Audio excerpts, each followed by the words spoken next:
Hello, hello, hello, and welcome to the College of Creation. My name is Dan. And my name is Michael. As always, and we are Dungeons & Dragons DMs who love to homebrew items, spells, creatures, and features for D&D 5e, specifically 2014 5e, as I've noticed that a lot of our older creations will not work correctly with certain changes to the 2024 rules. Nope. I was thinking I was thinking about our wrestler, and the way that they've changed grappling changes the way our wrestler works entirely. It's all different. It's a different strategy. Well, they really changed it only in that, it's now a saving throw on the creature's side, right? It's a saving throw based around your set number. And then the escape DC is also not a contested check anymore. It's, again, a saving throw. I suppose if we impose disadvantage on the saving maybe we can do a bonus at some point to rework it for 2024 once I understand the 2024 rules better. But yeah, I need to read them again. Mm-hmm. I like a lot of the updates. I will say I know a lot of people were nervous about things being nerfed or things being changed. And I think that's more TTRPG folks being a bit resistant to change in the sphere that they're comfortable within, and not so much to do with the actual 2024 product. I think that far and away most of the classes are better for it. So I'm glad with a lot of the changes. There are a lot of changes that I like. I definitely agree. There is one thing specifically that I take issue with. That is a broad change across all of the classes that they've made a massive change to. And that is that all subclasses now come at level 3. Yeah. Now this doesn't make sense for certain classes, right? And it also makes sense from a game design and game framework standpoint if you don't want to front load the early levels and the early experience of learning to play the game with too many choices, options, and overwhelming features. It does not make sense from a narrative standpoint for sorcerers and at warlocks. Least 3 of the classes that I can think of that it doesn't make sense to put it at 3. I've heard an argument for warlocks that you can choose who your patron is at 1, but you kind of don't unlock the full relationship with them until 3. And that is sort of what the subclass is representing. I'm okay, fine. I still don't love it, but whatever. But how are you going to explain sorcerer to me with the subclass being the source of your power? Here's where you get your power from. Yeah. Doesn't come until 3rd level. I just feel like it would have, if the goal is to get everything all happening at the same level marker, put it all at 1 instead. Put it all at 1, yeah. And yes, does that mean that you have to change the progression of a lot of things and decrease the power level of certain first level or core features so that it's a little bit more balanced at first level? Maybe, but or just leave it. I don't know. Specifically sorcerer. I suppose I can see that for warlock and to an extent cleric as well. But well, the other thing is that paladin should always have been first level, right? Right. I totally agree. 100% agree with that. But instead of making the ones that logically should be first level, pushing those to first level, they took the ones that logically should be first level everything and took back them up away. to 3. Yeah. So I don't know. It's a choice that to me is not something that makes sense, and I will have to learn to live with it, I suppose. Yeah, we'll reconcile with Whatever. it eventually. I'll figure it out. Anyway, that's not what this podcast is about. This podcast is not about us hashing out all of the changes in the 2024 rulebook. Although if you want us to do that, we could certainly talk about that sometime. I'm sure we could talk about that for a while. For a long time. Stay tuned, for far patrons. too long. Yeah. This podcast is about us creating new homebrew content for D&D. Every single week we make new homebrew stuff based on prompts from our community. And this week we had a prompt to make items based on modern technology. Another very open prompt. Very 2 open weeks prompt. in a row. 2 weeks of very open prompts that I had a hard time with. But I was thinking, based on our conversation last week, you made a bunch of stuff from your Arcanotech Industries. I did, and this prompt also suits itself very well to like techie vibes. So more Arcanotech is potentially in our future. I'm not sure yet, but here is the thing that does fit within Arcanotech Industries, and something that maybe you and I can discuss when it comes to actually creating a module surrounding Arcanotech Industries. Perfect. Is Blankenship of the Blankenship arcane elixirs. Yeah. Yeah. I mean, he's definitely a department head, right? Absolutely. For sure. It's for sure. like He's head of science and research and head of product development or something. Yeah. Their whole payroll department, that's the inception of the tax collector playable class. Yes. Arcanotech we're going to make this happen. Makes items. We're going to make this happen. Woven into the same large web. Yeah. I'm really liking this idea of us putting together an Arcanotech module that features Blankenship, features your monsters, features your Spectre of Hut Castle, and both loops of our it cyborgs all together, and puts it into a nice, neat, fun little horror comedy story that the group can run their way through. That is a must-have for the future. Whenever we get to it, I hope that it does happen. Someday, that sounds great. Someday. That does. I would love really, to really work fun. on something like that. Yeah. Well, Michael, how did you feel about this week's process? I have 2 items that I like that are complete. There's 1 item that I love that is not complete. I couldn't figure out how to make it all coalesce, but it was my favorite idea of the ones that I put onto my final document, and I couldn't bring myself to take it off. So I think once we get to that one, I'll read what I have and just kind of workshop it for a second, just to see. That's all great. Because I really like it. I really like it, but it's not exactly to a point that's usable. Yeah. So I have 3 items today, and 2 of them are ready. One of them is my favorite idea, but it's not quite ready. Fair. Well, I'm definitely down to workshop it a little bit when we get there. As far as I go, I had a hard time with this one to a degree, because I think this is a tough prompt for me, because I think modern technology lands in such an interesting place. Because when I think of modern technology, I'm thinking of like communication technology.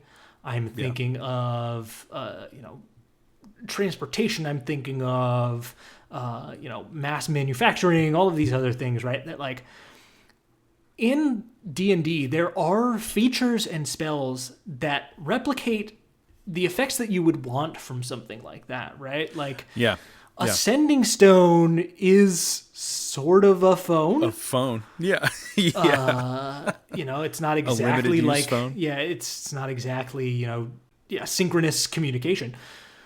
It's sort of limited in that way, but there are a bunch of stuff that like you can think of that you're like, well, a wizard, or a group of wizards, like a city of wizards, would be able to figure that out probably better than we can do it.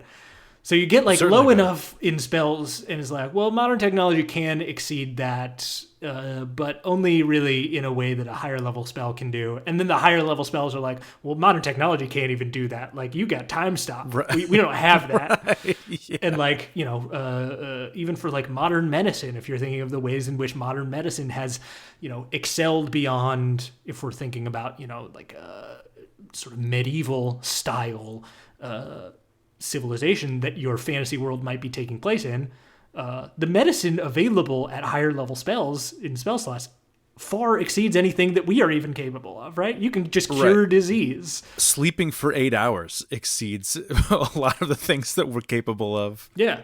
A paladin at like 2nd level can cure most diseases.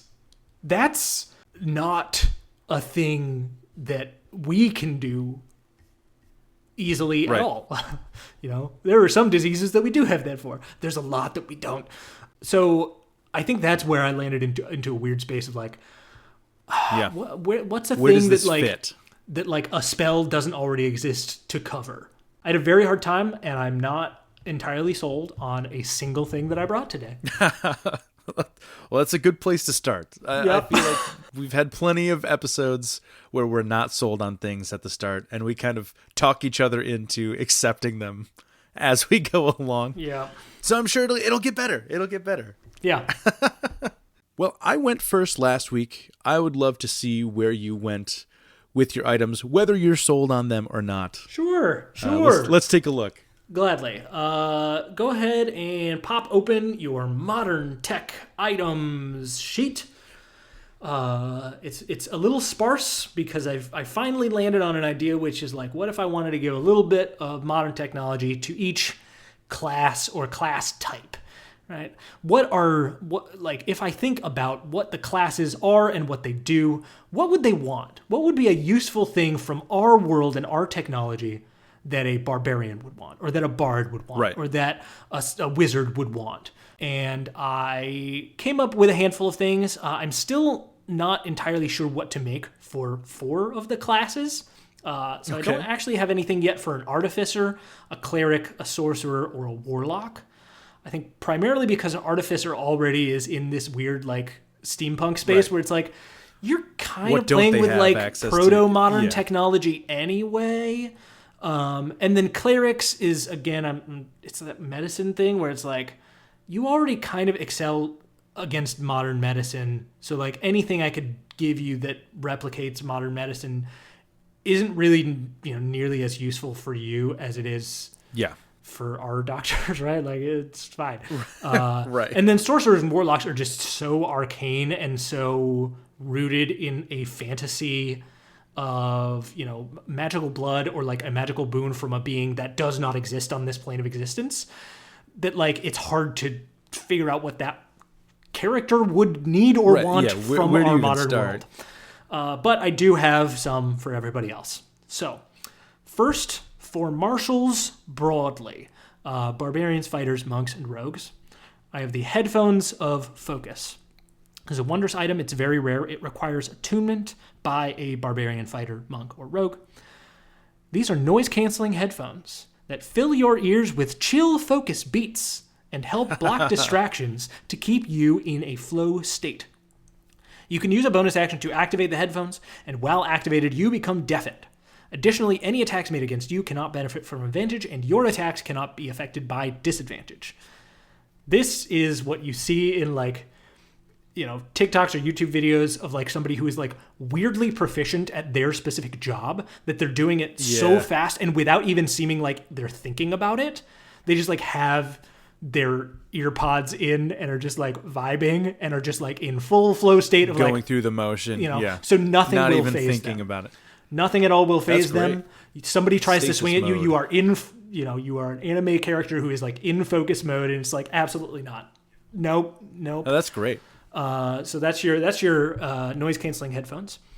For bards, I created a mini amplifier. It's a wondrous item. It is rare, requires attunement by a bard. It's an electronic tube amp, and it goes to 11. Perfect. You can extend the range of your bard spells or features that require targets to hear you by an amount equal to half the base range. So if somebody within 60 feet that can hear you is the target, you can extend that an additional 30 feet to 90-foot range for your bardic inspiration, for example. That's great. Then we have GMO certification for ideally, probably, more than likely, rangers and druids. But this is just a wondrous item. It varies in rarity. This certification ensures that the food you produce is enhanced by science. Enhanced. When you cast a spell that creates or purifies food, such as Goodberry or Create Food and Water, creatures that consume that food gain additional temporary hit points based on the certification level. It goes from uncommon to rare, 1d6, 2d6, and 3d6. Uncommon to very rare. So this is this consumable, or is this just like a like a diploma that you hold? This is just a thing that you gain. Yeah, you gain a certification, and now forever your good berries do the 1 healing, but then also give 1d6 temporary hit points. I now want to play a farmer ranger. Yeah. This is fantastic. I thought about doing organic certification, but it felt like GMO is more around modern technology. So yeah, it's enhanced by science. Then we have a solar battery. This is for paladins. This battery is charged by radiant energy and can fuel your paladin abilities. When you deal radiant damage, you can add a d4 to a growing pool. When you take a short rest, you can expend any dice in the pool and roll them, regaining spent lay on hands points equal to the number rolled. I love that. Charge up your solar battery when you deal radiant damage. It just like captures the sunlight or whatever, and then you can do a little more healing. Oh, this is great. And then the e-spellbook for wizards. You just got like a little magical Kindle. It's a wondrous item. It is rare, and this tablet holds all of your wizard spells in the mystical cloud for easy access. While you have the tablet, you can change your list of prepared spells when you complete a short rest instead of a long rest. Additionally, if you lose the spell book, you can replicate all of the spells within it into a new book rather than only the ones you have prepared. So usually if you're a wizard and you lose your spell book, you have to make a new one. And the only spells that you can put into it to start with are the ones that you have prepared. So if there's any spells that you knew that you already copied into an existing spell book, you can't get those back unless you go through the whole process of finding a scroll, recopying that scroll again for the whole financial cost. So this allows you to have that uploaded as a backup to the cloud. I do think that one is my favorite of them, just because I'm like, that would just be like a nice thing to have for a wizard. If I was a wizard, I would want that. I love these. I can see where you might be upset that they aren't kind of bound by a common theme. I know that is always your end goal. These are so good though as individual items. I really like these a lot. I love the GMO certification, which I like this because it is an additional layer of an item that doesn't show up in the game very often, where it just kind of gives you, it's like a feat in the form of an item. Yeah, that's sort of what I was thinking. Like it almost feels like it needs to be a feat instead of an item, but like whatever. It's GMO specialist or something like that. You wouldn't really want to burn a feat on this particular effect either, right? Right. So like, yeah. It's like my 7 deadly sins feats that it doesn't ever make any sense to take them. I don't know why you would take really that feat, but but yeah, I think I really like it. I really like it. Yeah, I just still don't know what to do with Artificer, Cleric, Sorcerer, and Warlock. But Artificer is hard. Maybe I'll come up with something when I address these, and maybe I'll find out a way to make these a little more exciting. I think I do like them all, but I think this is what it is. Okay, I'm gonna break this down and get a little real here.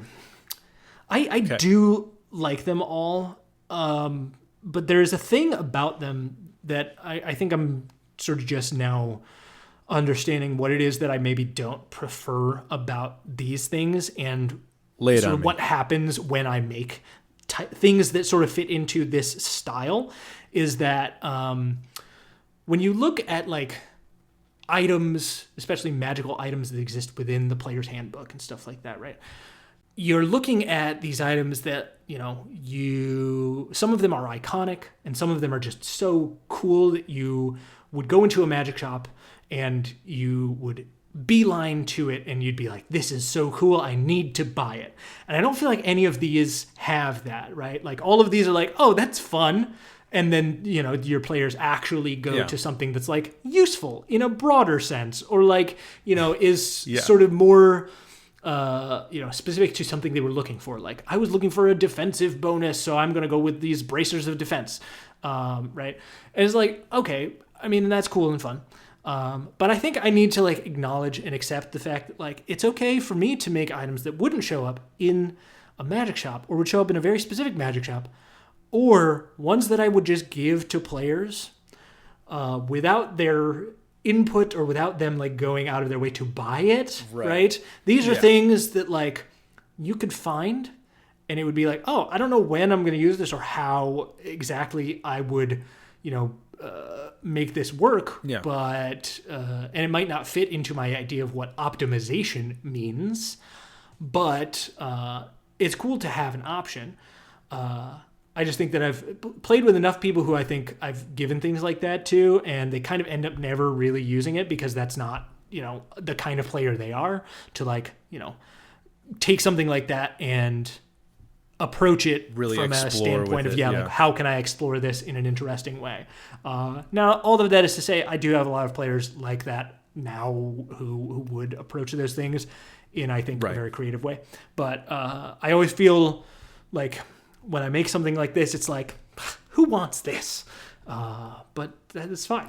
In my home game, I have a couple main shops. Like there's like an artisanal shop that has really high-end items that are very popular and very powerful. There's like potion shops and health shops and things like that where you get your standard items. And then I have two relatively small boutique shops that are, it's very well telegraphed that these are experimental items, largely homebrewed. This is just stuff that either I have made or stuff that I have found or things that are in the handbook that I feel are cool but largely overlooked. I just think that type of setting might be necessary for these types of be like, this is a place that you're going to go into where you have no idea what any of this stuff is. Yeah. You're not going to be able to guess what is on the shelves here. You're going to have to go through with kind of a fine-tooth comb and look at these and inspect these items to see which you want. And I think that there's a lot of value in those types of items. Yeah. I really like the headphones of Focus. What a simple and super effective idea. I like especially the slight balancing mechanic of being deafened. Means that you can't really be distracted by other people trying to like mess with your focus. I almost want to expand that to not necessarily require attunement by Barbarian, Fighter, Monk, or Rogue, and also have it like have bonuses to concentration checks or something, but I don't know. Oh, yeah. I kind of thought about that after I had already put it together and was like, that actually maybe makes more sense. So who knows? Maybe I will do a full overhaul of some of these. Well, how about you? What did you end up bringing today? I made 3 items. I call this the items of the modern age. You can go ahead and open your document here. I have 3 of them. As I said before, 2 of them I like. I think they're fine enough. They are complete. One of them is not. It is the longest write-up I think I've ever made for an item ever in my life. The first one here is called the Nanotachment. This is a wondrous item. It's a graft, and it varies in rarity depending on where you find it. DM discretion. This artificial limb replaces a real one that was lost or removed. To attune to this item, you must attach it to your arm at the wrist, elbow, or shoulder, and once attuned, you can change the outward appearance of the limb as an action. You can take an action to remove the prosthetic, and it removes itself if your attunement to it ends. It cannot be removed against your will, as is the case for pretty much any type of prosthetic in the game that is written already. As a bonus action, your nanotachment can be reshaped to resemble any melee weapon with which you are proficient, and hold that resemblance until you return it to normal as a free action or fall unconscious. You receive a bonus to attack and damage rolls with your nanotachment weapons based on the item's rarity, as shown in the table below. The rarity goes common through very rare, respectively a +0 through a +3. Great for a fighter or a cleric, or a paladin that gets a lot of weapon proficiencies all kind of bulked together, but you don't necessarily have the carrying capacity or the interest to buy like 10 different weapons. You can just replicate them with your nanotech arm. I like it. You can have sword arm. You can have a sword arm. You can have a maul arm. You can have a whip arm. You can have any type of arm as long as you're proficient with that weapon. Love it. The next one, I have the Arcane Intelligence Drive, or the AI Drive. This small metal chip is teeming with arcane energy. To attune to this item, it must be inserted into the base of your skull by a creature proficient with Tinker's Tools. No save or check is required for the attunement, but the creature inserting it cannot be you. So you have to find somebody that is proficient to attune this for you. As an action, you can speak the drive's command word to make the name of a spell of your choice appear in your mind. This spell must be on your class's spell list, whether you can currently cast it or not, and the spell then becomes available to you to cast once using the appropriate spell slot and components. If you choose a spell that is of a higher level than you can cast, the item fails and your charge is still consumed. Once the drive is used to cast the spell, it can't be used again until the next dawn. So you get a free casting of a spell. Free casting That's of a spell. on your list. You can't go over the limit of spell level that you know. Great. But this is especially for higher level wizards. If you don't want to take, like, if you can burn a 9th level spell slot on something else if you need it in a pinch. That is a very clutch situation for sure. One-time failsafe, and it still takes the spell slot, so you're not getting a free spell. You're just getting a one-time free casting of a spell that you wouldn't normally be able to cast. So that is the AI drive. Great. Now, my favorite idea. I had 2 other ideas that I scrapped that I think were fine, but also weren't complete, so I didn't include them. This one is not complete, and I included it because I like it so much, and I think it has good bones. I think the idea is there. I just need to make it more concise. Yeah. So this is called I call this the DPC 6000. It's an uncommon, wondrous item.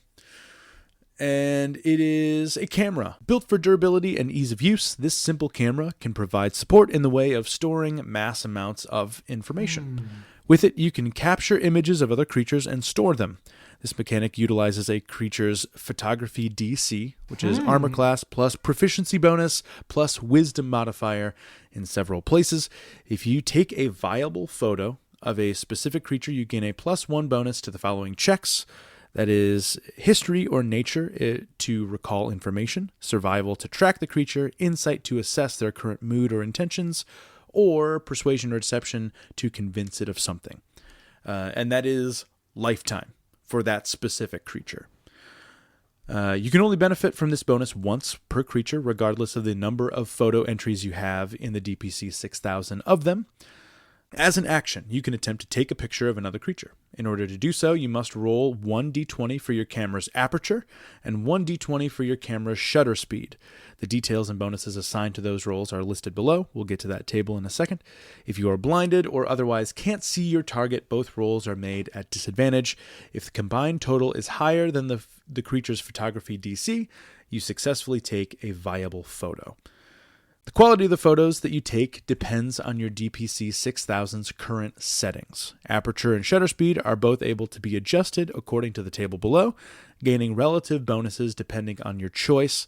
And this mechanic right here is the reason why I stuck with this, and I feel like someday it will become something, whether it goes on to my ideas that didn't work yet document or not.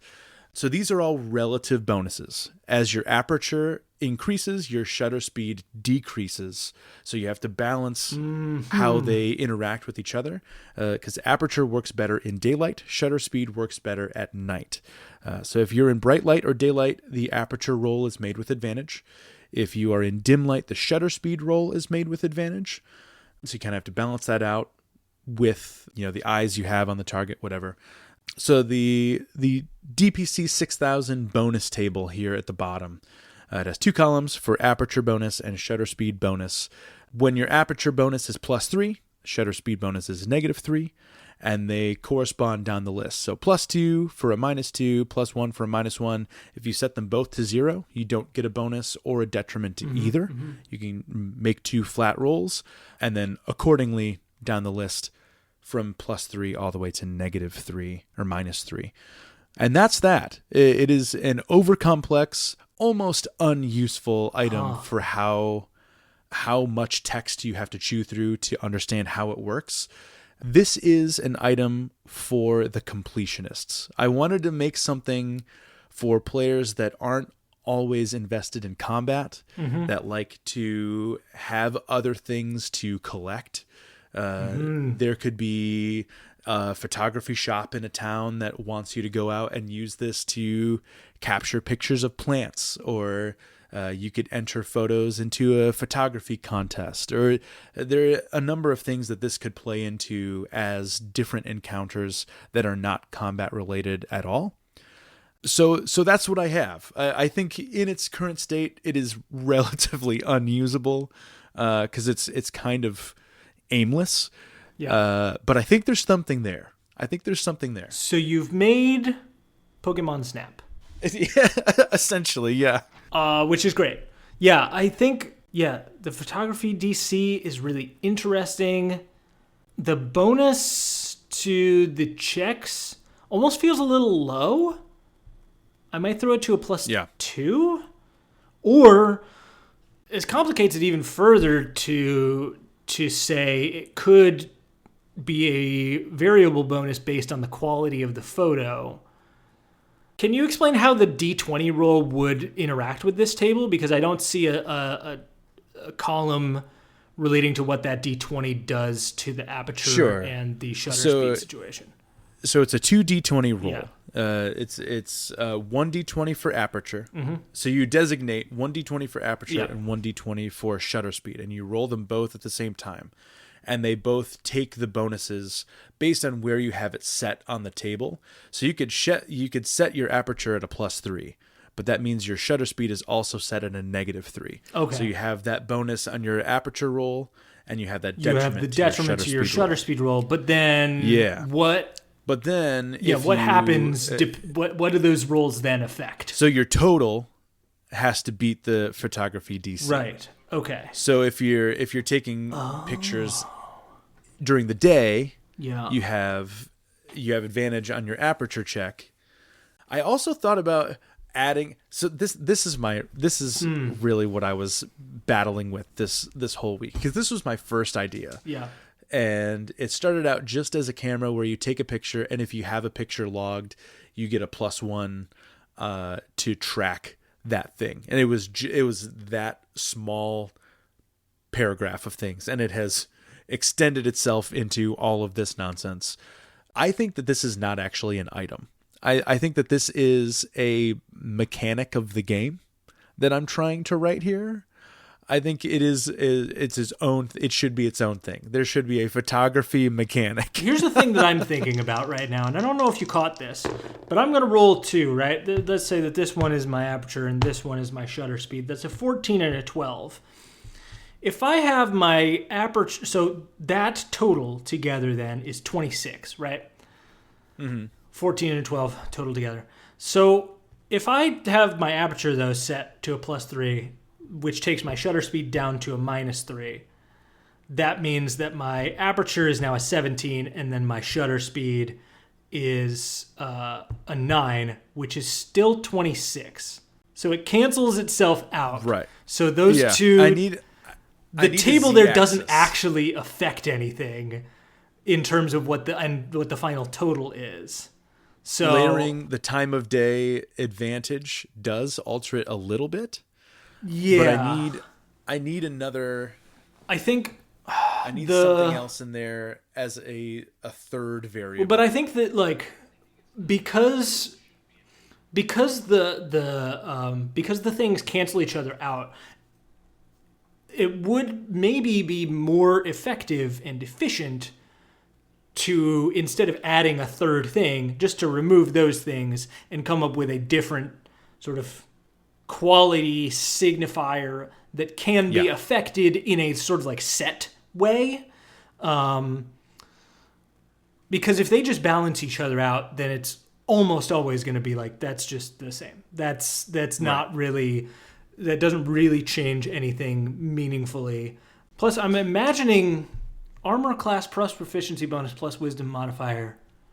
What sort of, I guess, is the average that hits for a DC? I'll tell you right now. It's always going to be too low.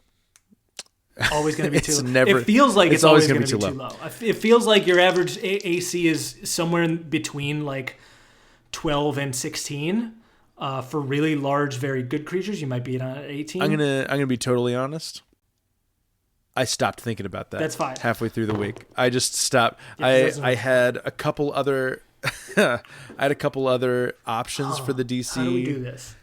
And I just lost interest in what that was going to be. And so once I kind of landed on the idea that I knew this was not going to be ready, I just stopped thinking about it.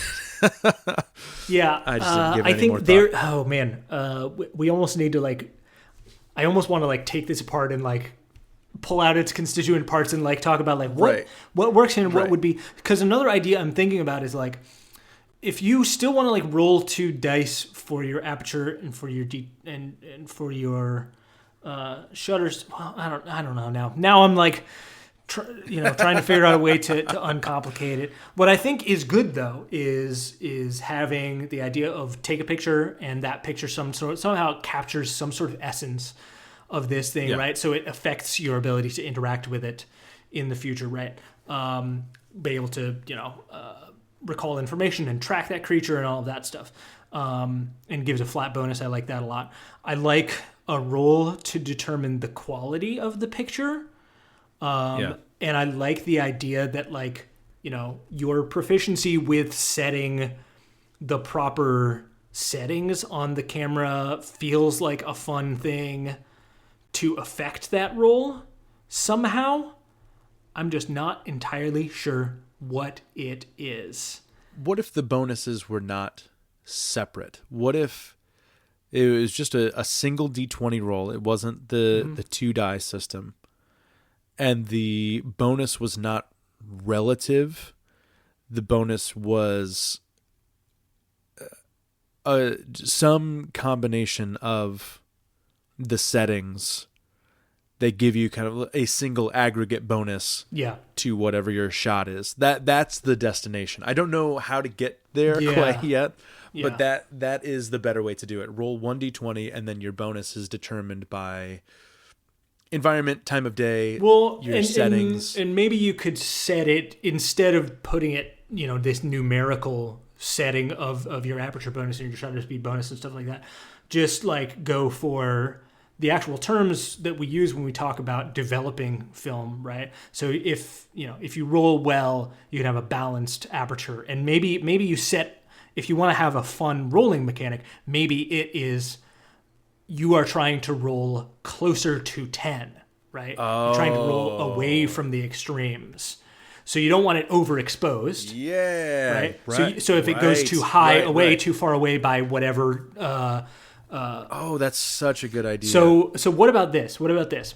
Utilize the creature's, some aspect of the creature, instead of utilizing it to set a DC that then the DM has to do math for, just based on maybe challenge rating even, you say this is the modifier to your roll. So you roll your D20 for harder to reach creatures, or for a different time of day, it is easier to over or underexpose. So for a different time of day, that roll is at disadvantage, and you have to take the one closer to 10, or something like that. But in the end, I suppose a creature's proficiency bonus maybe could be the modifier. Sure, yeah. Because the higher the CR, is if you're getting up to, if you go anywhere beyond like CR 12, that's going to be an impossible roll to get. Yeah. If we used a proficiency bonus as the modifier, maybe there could be a mechanic for increased proficiency with the camera itself. Mm-hmm. Yeah. That you could impose a negative modifier on yourself for harder creatures to tamp that back down closer to 0. Yeah, because you would want to get it close to 0. Interesting. So that when you roll... Closer to 10. So that when you roll, you're trying to get close to 10. Right. And so like 10, if you roll a 10, that is balanced settings, right? If you roll a 20, you're overexposed. If you roll maybe a 15 or some other tier within there, it's like slightly overexposed and may still be viable. If you roll, a 5, it's like grainy or whatever else, and then you roll a 1, it's like totally dark, unviable. You can't see anything. Dark, blurry, yeah. And so you just have like these different tiers instead that you roll to try and get your balanced aperture, and the tiers are affected somehow by the CR of the creature in order to make it easier or closer. Like how about this? The threshold for overexposed comes down or up by a number equal to the creature's proficiency bonus. So for a CR 0 creature, right, 20 is overexposed and 1 is underexposed, right? Mm-hmm. But for a creature that has a proficiency bonus of 4, it's overexposed at 16 and it's underexposed at 5. Or 15 and 5. That's a good way. Like, that's much like less it adjusts it and numeric. pulls it to a closer and more narrow Much window tighter for you to window, roll yeah. within. And maybe Yeah. proficiency with the camera allows you to make it at advantage and take the better of the rolls, the closer to Right. balanced. And then you don't have to mess with so many numbers, and you can kind of just keep it to a slightly less complicated version. Right. Because you don't, at that point, you wouldn't need a table at all. You just need the list of the. Yeah. Dang. What a great idea. Thank you. Yeah, I really like that idea of a window that gets smaller as the creature like cuts into the success range and the failure range. Yeah. And then maybe you can apply, as your proficiency gets greater, you can like subtract your proficiency from whatever they do to it, and then pull Right. pull it back, Push it back closer out. closer to normal. Incredible. That's cool. That's cool. Well, that's my camera. I like it. I like it. I really like it as a concept, and I like the bonus to additional things. But yeah, I also like it as like a quest item to be like, while you're out in the world, do this. Just And take you some can- pictures. Yeah, you can go back to your town, your home base or whatever, and drop off. I'll your pay, pictures. I'll pay you. Yeah. I'll throw you 5 gold if you get a picture of this mystical beast. Get some passive income. Right. Excellent. Side hustle as a medieval photographer. I love it. I think it's excellent. I think it's a really fun Thanks, time. man. I like the other two as they are. They may take some tweaks, but this one, I'm just going to do a whole write-up just on that. I'm going to redo it just by itself. I think what it does for me though, more than anything, is just I think that gives me some more confidence to maybe come with half-finished things more often. Yeah. I think I rush occasionally to get something onto the page when maybe sometimes I can just put a draft together, the basic ideas, the bones of what I'm thinking of. And if I bring it, Work on and it it's together. not complete, Yeah. you can give me your take, and maybe something will be revealed in that process. So I feel better about doing that, I think, now than I maybe did earlier. I was Great. always thinking that I should, So happy should to help. definitely have something ready to go when I get here, but maybe I don't need to. Maybe I can, sometimes Yeah. if I can't think of anything, I'll just bring my best idea and you can tell me what about it sucks and what about it is still salvageable. Yeah, man. This certainly is not the first time that I've brought an unfinished product. I think back to my Talismans of Inner Metal when they made their first appearance on the podcast, episode 5 or whatever it was, the level scaling items. They were a mess. I love the updates on those, though. Thank you. I do too. I think they ended up in a really good spot. Well, what do you say, Michael? Shall we roll for next week? All right, I rolled last week. Why don't you grab some dice? Great. I will get our giant list of homebrew prompts up. This is a list of 20 items that we've pulled from our community, from our friends, from Discord, from TikTok. And Dan is going to tell me what we will be making next week. Here we go. Rolling. Ooh. And that is a natural 1. A natural 1. This is a feat, spell, or item. So we get some options here. Interesting. A feat, spell, or item that manipulates time, action economy, or initiative in a new way. A feat, spell, or item that manipulates time, action economy, or initiative in a new way. And you wanted something specific. In a We're new going way open. Again, super We're vague. going Super way vague. Yeah. I think I can land something for this, though. No, this isn't bad at all. Yeah. I like this a lot. Yeah, I mean, I think, time, action economy, time is already so goofy in combat especially, so Yeah. this would be very fun. In a new way is key here, though. I think there are lots of things that affect action economy. Take away your ability to take one of your various actions, or give you an additional action or an additional reaction. But in a new way, I don't know. Action economy being manipulated in a new way is a new thought for me. And which do you pair with which, right? I know, right?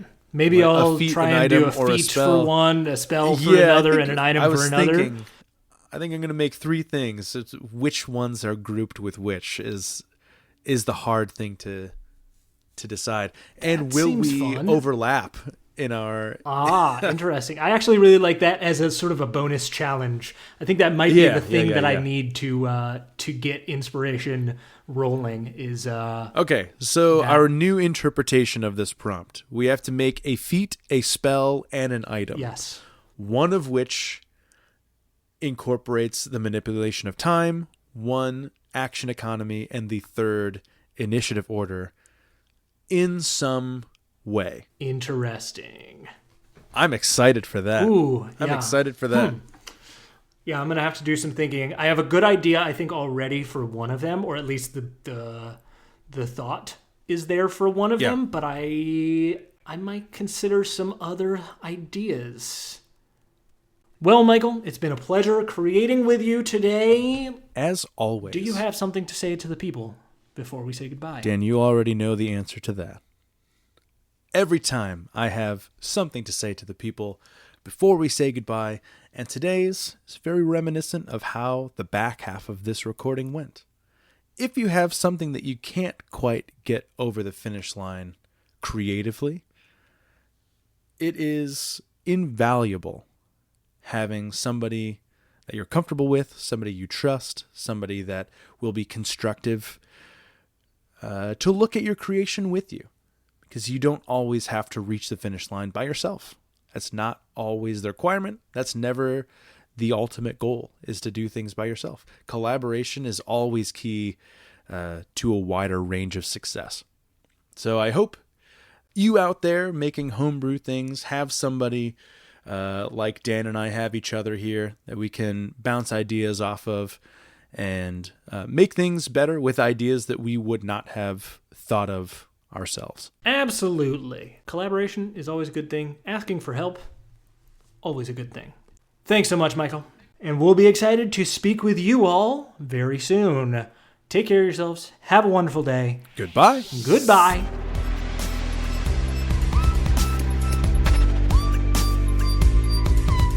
Hey everyone, Michael here. Thanks for listening to this episode of the College of Creation. If you want to see our creations from this episode and all of our past episodes, you can find those for free on our Patreon page. That's patreon.com/College of Creation Pod. If you feel like supporting us further, you can become a patron and access a few bonus recordings, like top 10 lists, D&D related games, and conversations that were cut from full episodes for time. If you have any questions or a homebrew prompt you'd like to see Dan and I tackle on the show, you can send those to collegeofcreationpod@gmail.com. And our intro and outro music is by Fuserwolf. You can check out his content on Bandcamp and Spotify. Again, thank you all so much for listening.